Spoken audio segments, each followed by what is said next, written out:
Manashastra Vicharanayaka Nivado Sadharma Samstapako Lokanamita Karino Tribhuvane Anyo Sharanya Karo Radha Krishna Padara Vinda Bhajana Nandena Mataliko Vande Rupa Sanatana Raghuyago Shri Jiva Gopalako Vande Rupa Sanatana Raghuyago Shri Jiva Gopalako.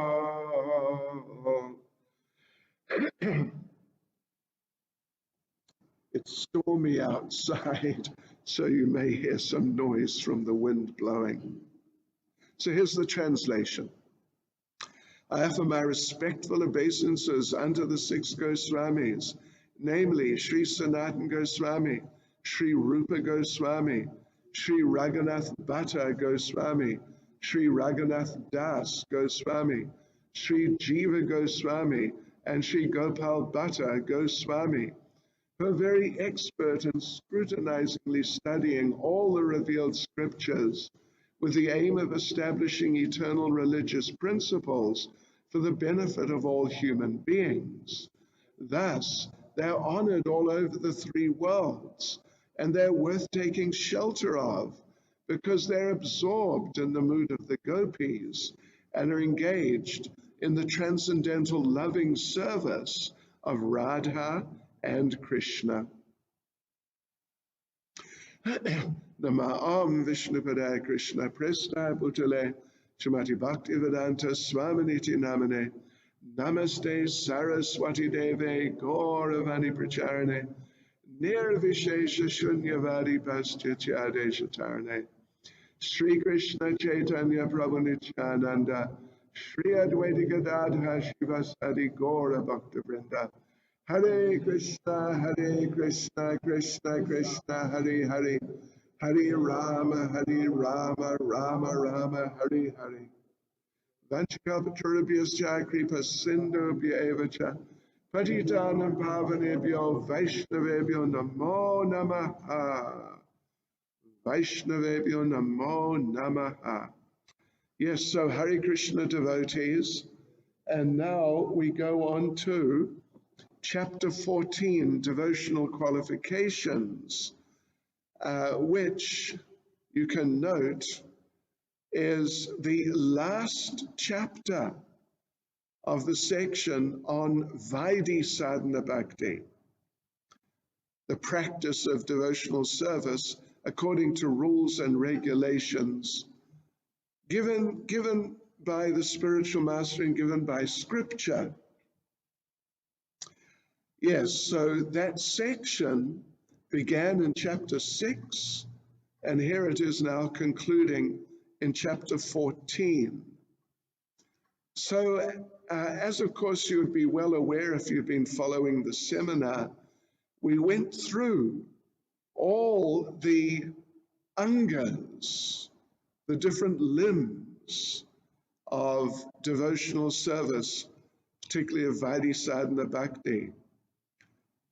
All the different rules, you could also say. There are different ways of looking at it. Yes, and we went through all of them. We discussed every single one. Then in the previous chapter 13, there was a further discussion, further elaboration on the 5 most important rules or angas, that one should worship the deity with great faith and reverence. One should study the Srimad Bhagavatam with pure devotees.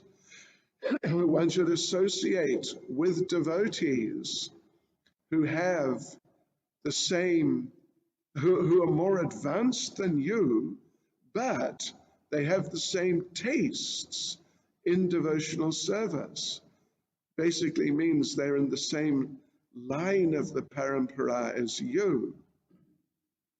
And then to perform, to chant the holy names of the Lord, particularly, actually the term used was Sankirtan. And then finally, to live in a sacred place like Mathura or Vrindavan. So those principles, those angas, those rules got discussed in quite some depth, actually. And then what did we find? At the end of chapter 13, it was rather unusual, was suddenly something totally different from these 5 most exalted activities. Suddenly, right at the end, I think it was the last 3 paragraphs, there was a discussion about Varnashram and how ultimately it's not so important, although in the beginning it may help. In the beginning it may help, but the main thing is to be Krishna conscious. So, you know, these chapters, just for your information, I could inform you that this chapter, the chapter actually on sadhana bhakti, not just Vaidhi sadhana bhakti, but all of sadhana bhakti, the introduction, our chapters 2 to 5, then these 6 to 14, and the chapters we're going to start going into tomorrow, 15 and 16, on Raganuga sadhana bhakti. In the original Bhakti Rasamrita Sindhu, these 3 are one chapter. They are one chapter, but our editors have divided these things up into sort of, would you say, bite-size portions? Anyway, sort of like manageable chapter lengths. But having said that, to some degree, particularly with all these different rules or angas, to some degree, one does get the feeling there's a bit of sort of, you might say, arbitrariness going on there, in that, you know, it's just for the sake of convenience that the editors have divided up these things. And I would say, frankly, in this case, that the section on Varnashram at the end of chapter 13 probably would have been better off as part of chapter 14, rather than, you know, mixing it up with these very exalted angas of devotional service. Anyway, be that as it may, we're going on now into chapter 14, and the subject here in this last chapter, I mean, as our Nectar of Devotion is laid out, the subject here in this last chapter is a question, you could say, examining a question. What is the position, or is there a position? Are there positions in devotional service for jnana and vairagya? Interesting question. Jnana in the sense, jnana not in the sense of should we read Bhagavad Gita or not, but jnana in the sense, more in the sense of that introductory knowledge from Bhagavad Gita, how we are not these bodies, we're eternal spiritual persons. and what is our position in this world? What are the problems of living in this world for the eternal spirit soul? And how, what are the problems? What are the dangers of becoming materially attached in this material world? Yes, this sort of thing could go under the heading of jnana in the context of Bhagavad Gita. In a broader sense, the term jnana, as we know, we discussed quite some time ago, a few weeks ago, when we were still in the introduction, and we read our Paribhas Sutra, if you recall, that the definition of what is pure devotional service. And there the term jnana was used. And yabilashita shunyam, jnana karma dhyyanavritam. Yes, so the term jnana was used there, and in a particular context, because, actually the fact is, even what we are discussing right now at this nectar of devotion, it all comes under the heading of jnana. It's like Krishna jnana. It's Krishna conscious knowledge. But there's this habit or practice of using the term jnana more often than not to indicate something on the more impersonal side. And if you think about it, right at the beginning of Bhagavad Gita, when Lord Krishna explains how we're not these bodies, we shouldn't lament for birth or death, you know all these things. This, of course, it's being presented by Lord Krishna, and gradually he's going to bring it to the point that we're not simply spirit souls, but we are spirit souls who are eternal servants of Krishna. The presentation there in the second chapter of Bhagavad Gita is all in that context of just making a beginning in a process leading up to the understanding that we're eternal servants of Krishna, eternal spirit souls in that sense.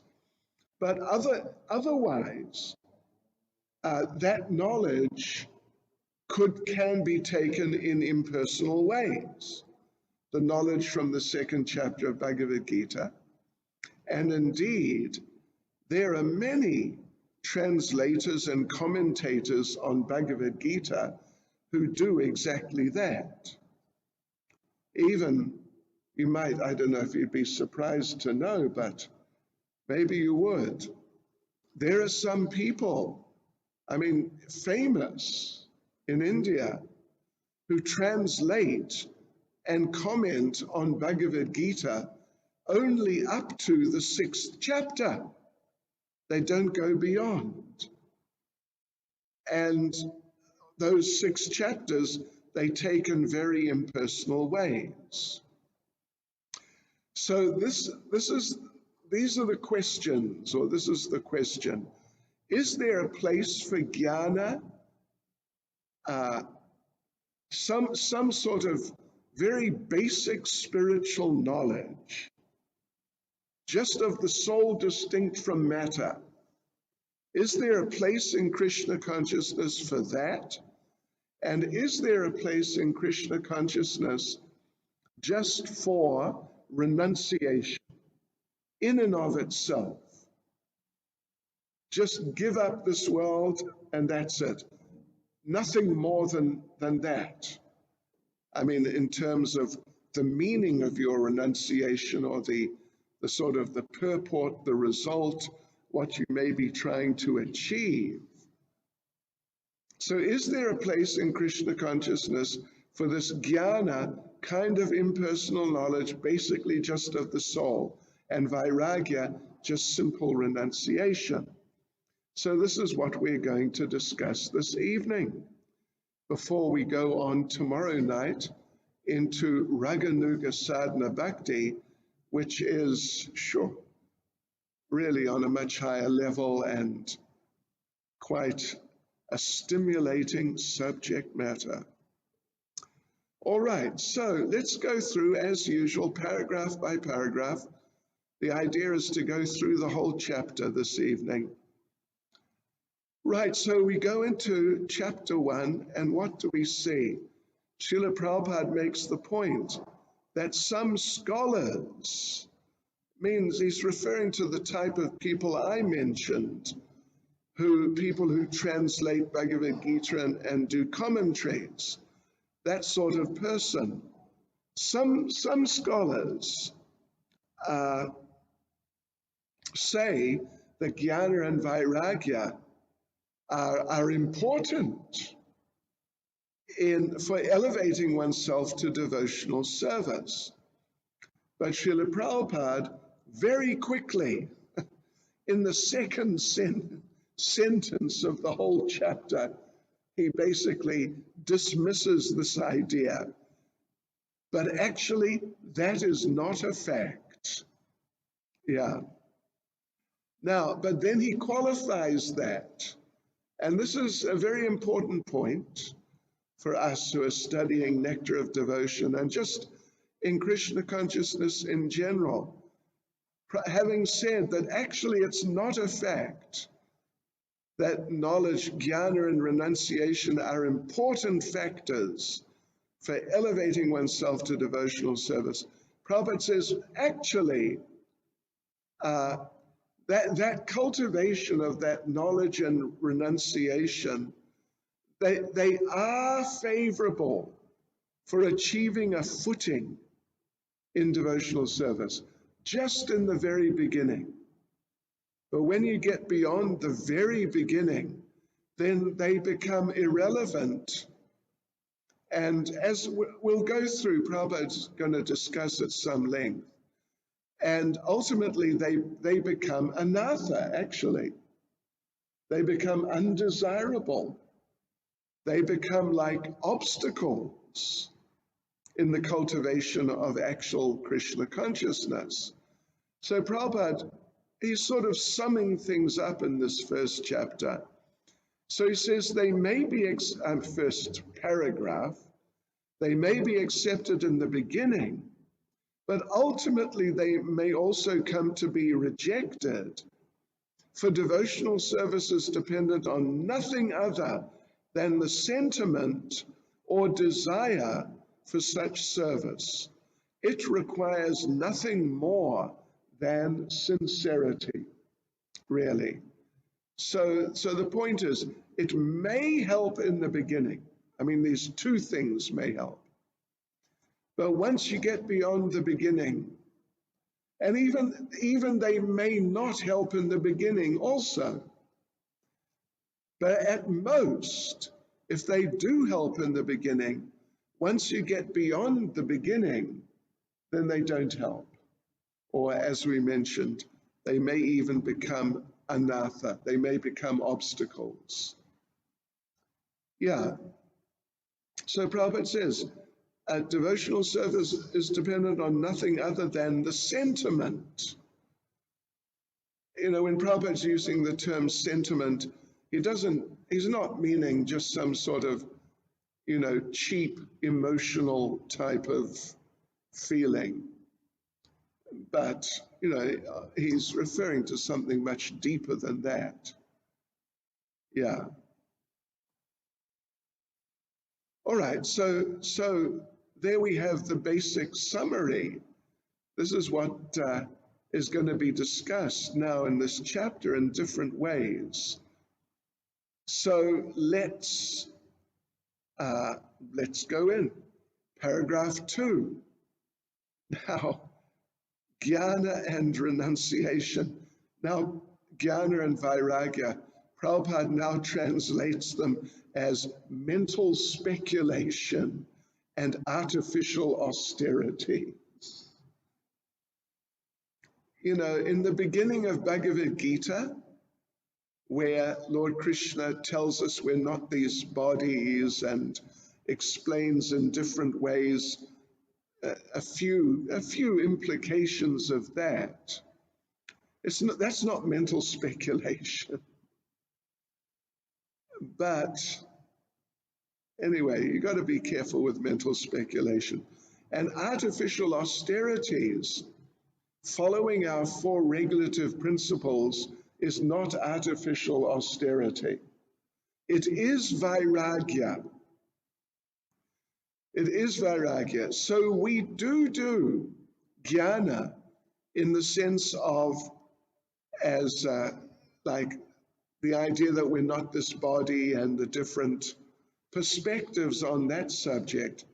And we do vairagya in the sense of particularly following the four regulative principles.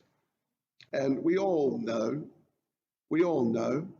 that to get initiated, you have to follow all the four regulative principles. Actually, you should become steady in following them. Means able to follow them without difficulty, without it really being a challenge. Am I going to be able to maintain these standards? So another way of looking at this idea of, say, in relation particularly, or in relation to jnana and vairagya, but mainly particularly vairagya, renunciation, is that until one has come to the point of being able to follow the regulative principles, you could say reasonably comfortably, could we say like that, or at least without great difficulty, you are still in this, what Prabhupada's referred to, you're still in the beginning. You're still somewhere in the beginning. You're still really getting a footing in your devotional service. Yeah. So Prabhupada, in the second paragraph, brings up a very important point, that this jnana and vairagya, they can be helpful, and in our cases, in the beginning stages, they are helpful, actually. But if you don't watch out, if you're not careful, then Prabhupada says, they will also make one's heart harder and harder. This is the problem. Both jnana and particularly vairagya, they will tend to make the heart harder. Because jnana means I'm not this body, I'm not this mind, I'm not these emotions, these feelings, all these things, they've got nothing to do with me. And so one may tend to become sort of emotionless or hard-hearted. Yeah, like that. And then the renunciation, just rejecting this, rejecting that, rejecting friends, rejecting association, rejecting nice things. All this tends to make the heart harder. So that's a problem, main problem really with jnana and vairagya, that they harden the heart quite easily if you're not careful. And in this way, you will tend to develop an impersonal approach. You'll tend towards impersonalism. So Prabhupada again repeats something he just said in the first paragraph. Well, he says these processes are not favorable for entering into the transcendental loving service means a more advanced level of Krishna consciousness. And actually, Krishna consciousness, devotional service itself, is the only way of advancing in devotional life. Devotional service is absolute, it's both the cause and the effect. Yes. Krishna is absolute, and the process of devotional service is absolute. And therefore we have to take to devotional service wholeheartedly and not get sidetracked by jnana and vairagya. So that's the basic sort of essence of the discussion, frankly. Yeah, well, that's the beginning. There's more. So then in the third paragraph, Prabhupada quotes Bhagavad Gita to reinforce this. Jnana, knowledge. In this context now, jnana means to understand Krishna. And in this verse, Krishna says that he can only be understood through devotional service. And Krishna tells Arjuna, because you're my devotee, I'm teaching you these things. You know that verse? Chapter 4, verse 3. Saevaya maya tejya yoga prokta praratna bhaktosi me sakha cheti rahasyam hyetad uttamam. That very ancient science of the relationship with the Supreme is today told by me to you, because you're my devotee as well as my friend, and therefore can understand the transcendental mystery of this science. So in this sense, even jnana, real, like the deeper jnana, Krishna jnana, Krishna conscious knowledge, is dependent on devotional service. And Prabhupada's going to go on and make the point that not only is jnana dependent on devotional service, like deeper jnana, but a deeper level of vairagya is also dependent on devotional service. Yeah, not that devotional service is dependent on those things.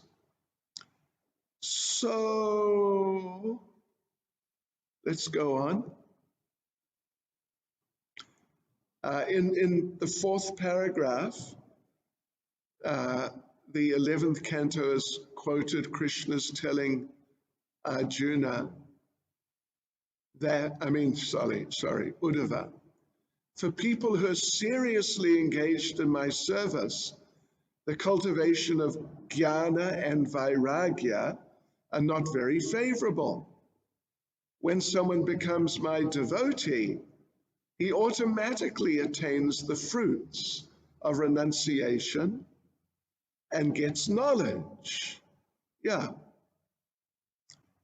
And Prabhupada says, a devotee cannot be in darkness because the Lord shows him special favor and enlightens him from within.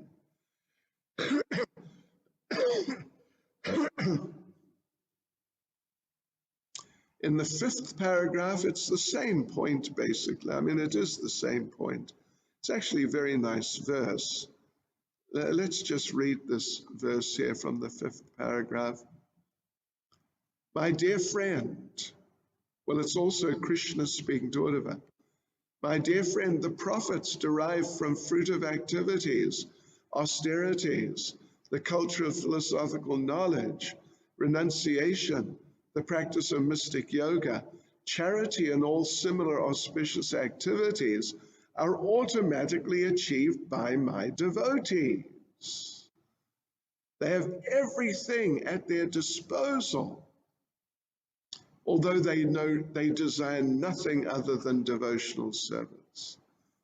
But even, Krishna says, if ever a devotee should desire some material profit, here, of course, he's talking not just about jnana and vairagya, but about a number of things. If the devotee should desire something outside devotional service, some material profit, going to the heavenly planets, some spiritual profit, going to Vaikuntha, by my causeless mercy, his desires are very easily fulfilled. So that's including jnana and vairagya. But of course, the good news is, I mean, in the sense of a devotee possibly desiring something other than devotional service, which, is not the best idea. It's not a good idea. But even if the devotee does, Krishna may still help them. So in the 6th paragraph, it's Srila Prabhupada speaking. Actually, a person who's developing Krishna consciousness and still has some attachment to material enjoyment will soon be freed from such a tendency by regularly discharging devotional service under the instruction of a bona fide spiritual master. All right, then we come to the 7th paragraph, and it's very important actually. This is now where Srila Rupa Goswami and Srila Prabhupada address the idea of renunciation in Krishna consciousness.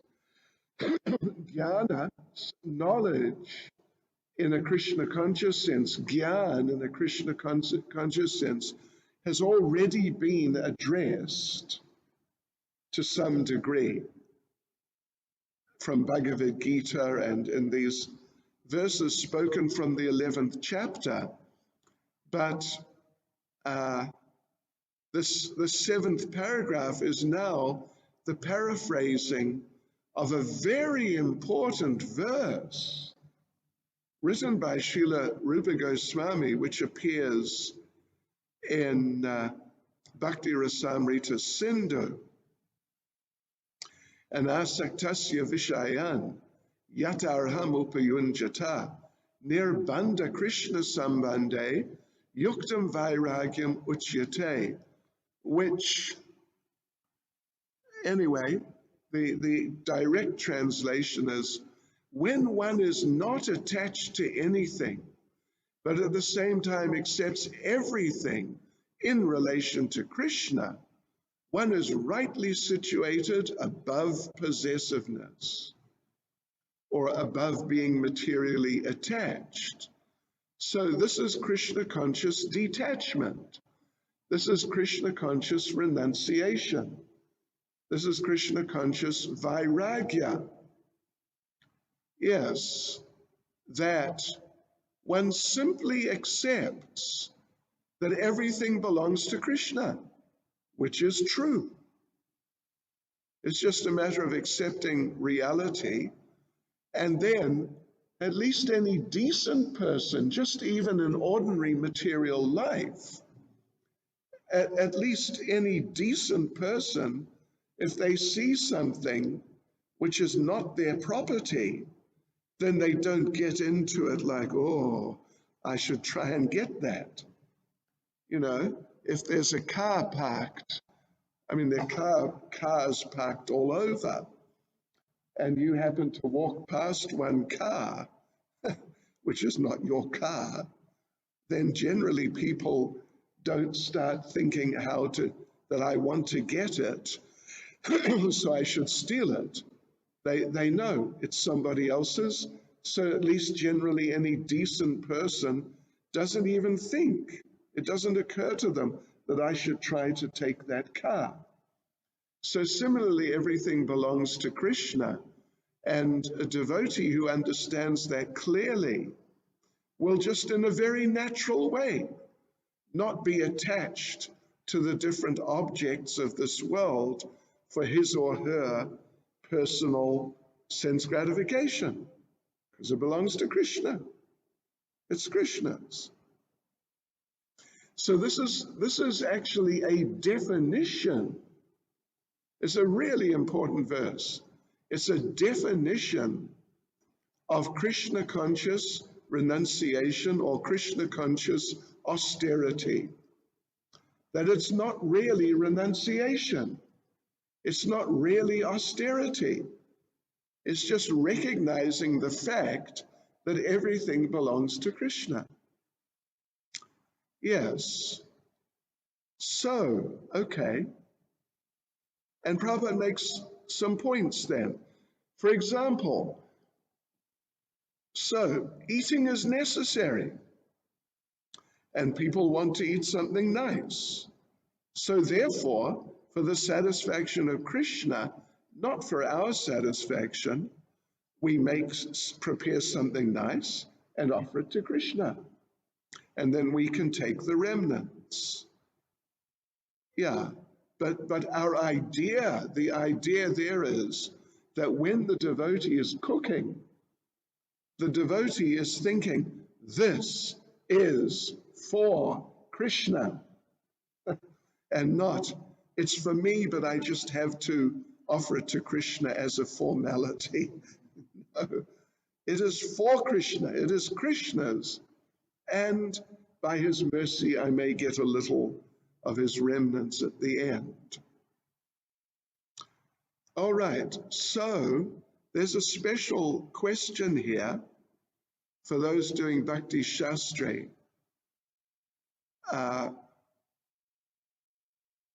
It's an example of someone doing this, basically.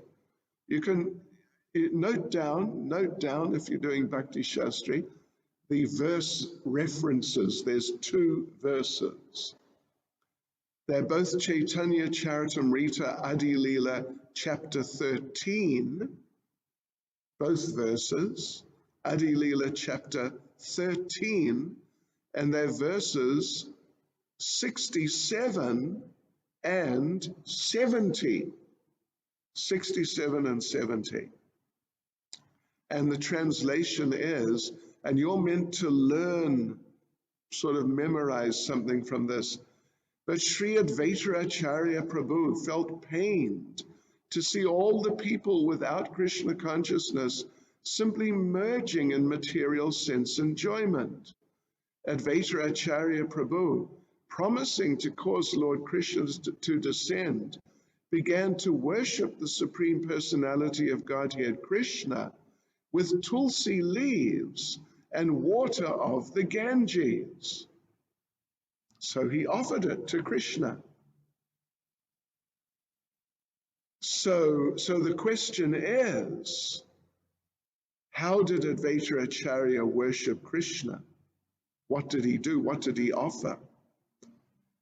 Okay, so we go on now to the 8th paragraph, and in the 8th paragraph is also an important verse, because now it is contrasting that Krishna conscious renunciation or detachment, vairagya,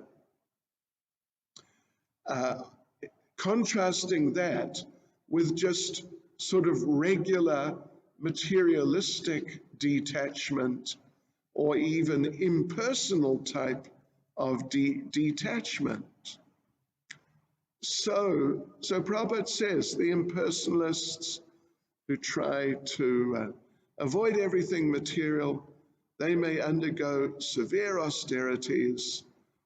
They miss the opportunity of being engaged in the service of the Lord, and thus their renunciation is not sufficient for perfection. The verse is,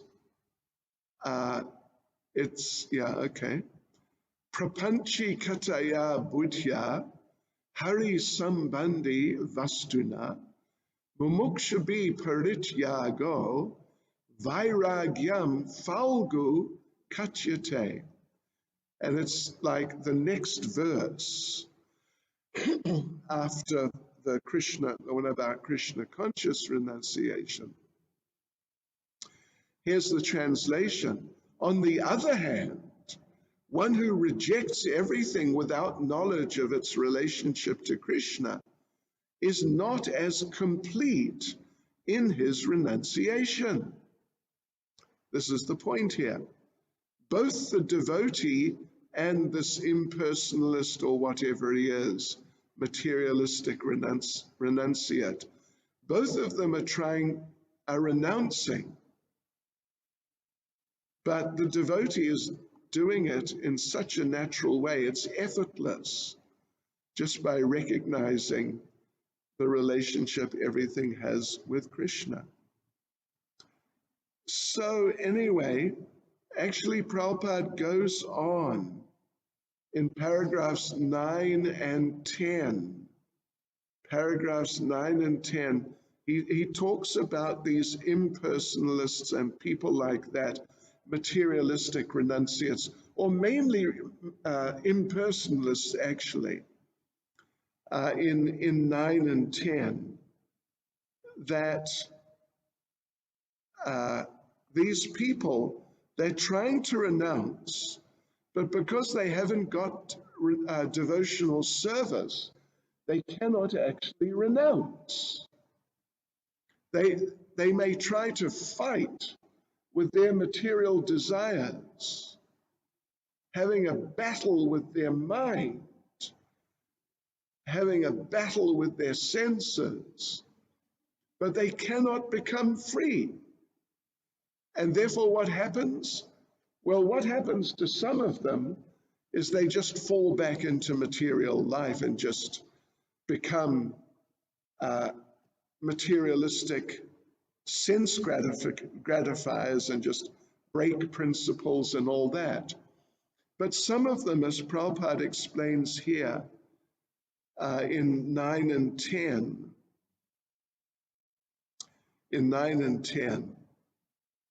they try to make excuses that actually we are renounced, although they're not.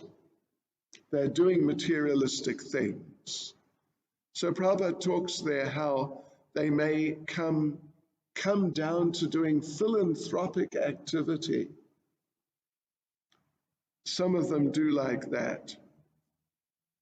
They perform philanthropic activity, but they give an excuse. They give the excuse that, well, a typical excuse is service to man is service to God. Yeah. Human beings are like manifestations of God. So if we serve humans, we're serving God. You know, Srila Prabhupada, I've mentioned before, he was having a discussion with some young men and trying to preach to them in India. And they said, well, you know, it's okay. We're doing the same thing as you. We're serving the poor people, because service to man is service to God. Prabhupada, of course, was telling them to serve Krishna. But they're saying, well, service to man is service to Krishna. And Prabhupada responded that if service to man is service to God, then service to God is service to man. Haribol. We mentioned this not long ago, and they didn't know what to do about that. Because if two things are equal this way, they're equal that way too. And then Prabhupada just raised the question that it's just a matter of which is easier. You want to serve man or serve God if you say they're equal. Serving mankind, all humanity, means I don't know how many billion now. I'm sure nobody knows, but it's at least 7 billion. You try and serve all of them. Good luck. But serve God, serve Krishna. Then Prabhupada quotes Bhagavad Gita 9:26, Patram Pushpam Palam Toyam, Yome Bhaktya Prayachate, Tadaham Bhaktya Paritam, Ashnami Prayatatmanaha. Just offer me with love and devotion a leaf, flower, fruit, or water. Krishna says, I'll accept it. Krishna will be pleased. So you will have achieved the goal of pleasing God in a much easier way than trying to serve humanity. So 9 and 10, but then Prabhupada in 10 also extends the idea of yukta vairagya, that's what we call it. Yukta vairagya means Krishna conscious renunciation, where we see everything belonging to Krishna, therefore we have no attachment. As opposed to Falgu vairagya, Falgu meaning fruitive renunciation. And an interesting point about Falgu vairagya, there is a river in India called the Falgu River. And you go there, and what do you see? You don't see anything. There is no river. But there's a sign, Falgu River. No, but what happened to the river? But if you go out, there's a sort of riverbed there, because in the rainy season, some river may come. But after the rainy season, it just dries up. But if you go out onto the riverbed and you start digging, in a little while, you find water. So the river is there. It is there, but you can't see it. So similarly, this materialistic Falgu Vairagya means that they're trying to renounce on the surface, but within their hearts, inside, there's a river of material desire going on. But anyway, now we say in 10, Prabhupada is expanding or developing the idea of yukta vairagya. Yukta, the word yukta in Sanskrit, is it's more or less a synonym of yoga. More or less a synonym.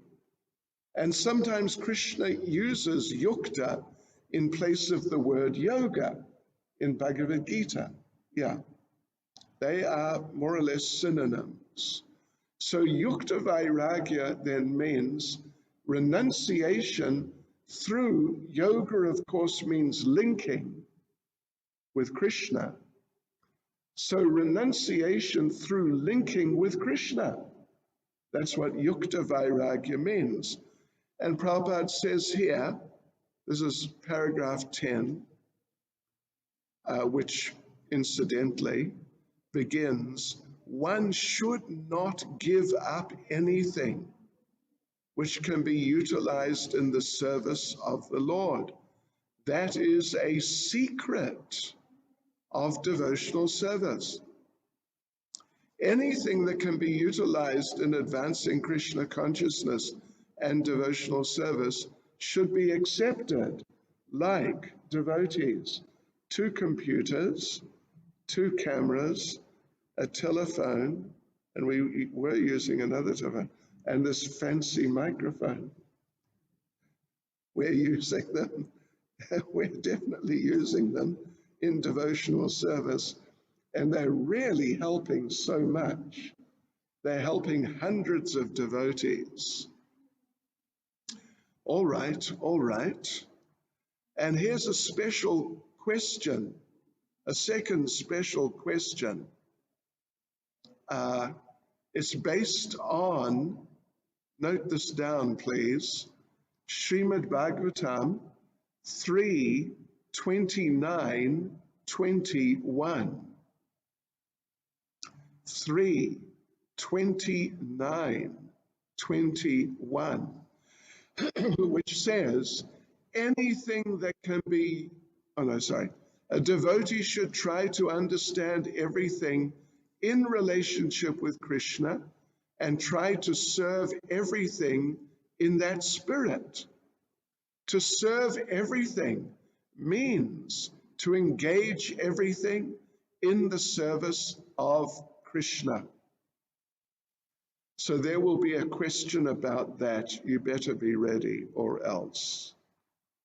So let's carry on. We'll just, I don't know if we'll end the chapter, but we'll make some further progress at least. Yeah, okay. Paragraph 11, this is interesting. Prabhupada points out how some people accuse us when we use something nice in Krishna consciousness. Sometimes materialistic people criticize us and say we're not spiritual, we're materialistic. And there's a famous, I mean, there's many examples of that, but there's a really famous example. Somewhere in America, I forget where, Prabhupada was picked up at the airport in a rented Rolls-Royce. And, you know, Rolls-Royce means, you know, you probably know what Rolls-Royce means. Mercedes-Benz, they're just for common people. Rolls-Royce, those are for the, the more special people. So he got picked up in a Rolls-Royce, and there was one reporter there who saw that, and she was shocked. She was shocked. And she came back to the temple and met with Prabhupada and started saying that this is very bad. I thought you were spiritual, but look at you. You're being picked up in a Rolls-Royce. And so Prabhupada explained that actually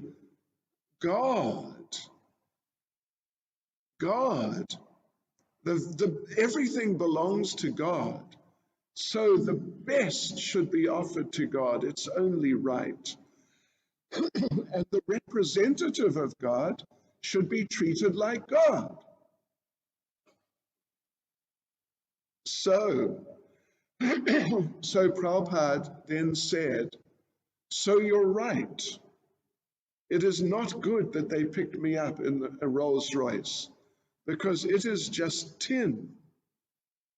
It's a special type of aluminium actually, which doesn't rust.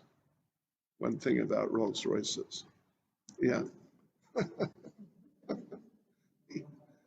I know a few things actually.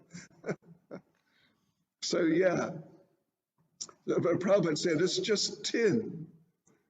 You know, they should have picked me up in a gold car, solid gold, as the representative of Krishna. Yes. All right. So, okay. So, but how to do that? You know, how are we going to, how will our intelligence become sharp enough and clear enough to do this nicely, to do it nicely, without, on one hand, becoming materially attached in the name of using things in Krishna's service. And on the other hand, that we somehow or other will not use things in Krishna's service, and in that way our service to Krishna will become limited or restricted. So how are we going to figure all this out? So Prabhupada answers that. We're actually in the 12th paragraph.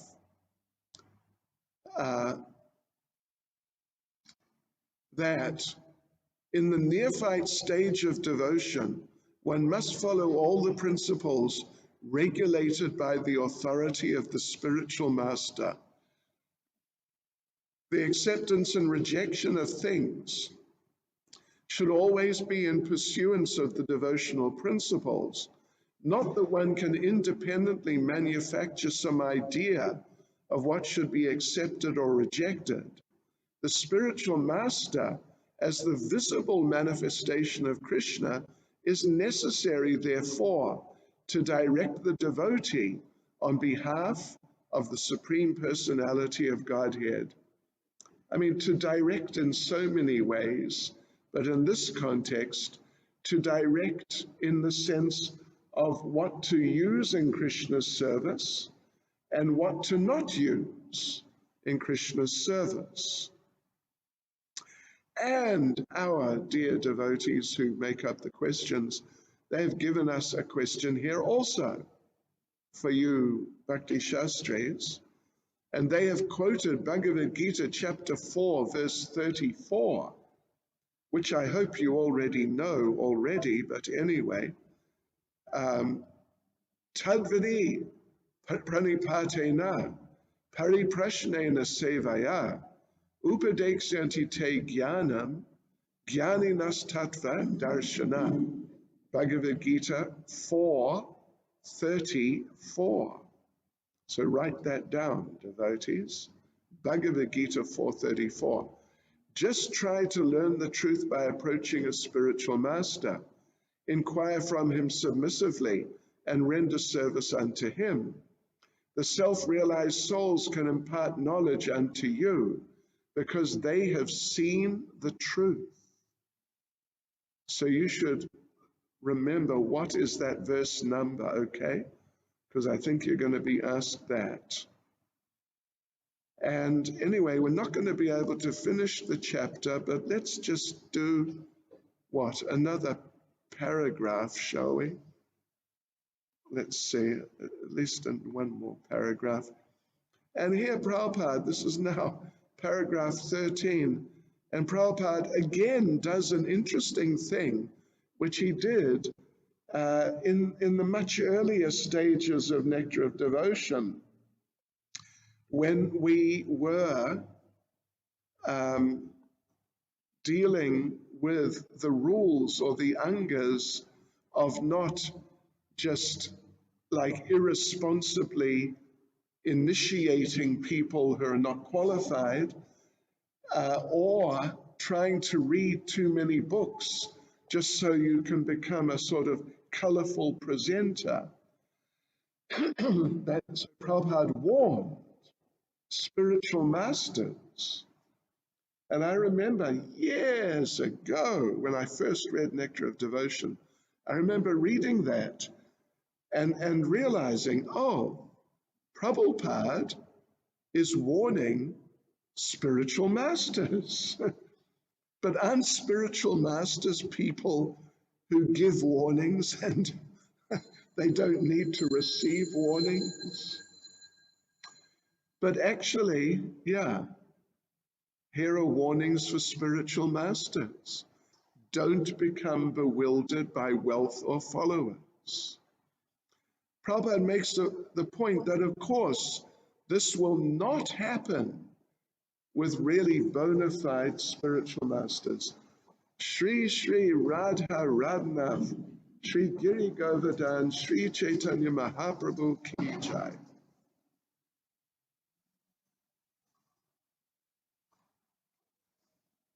Sometimes, just bear with us for 1 or maybe 2 minutes. I don't think more than that. Sometimes, if a spiritual master is not properly authorized and only on his own initiative becomes a spiritual master, he may be carried away by an accumulation of wealth and large number of disciples. Yes.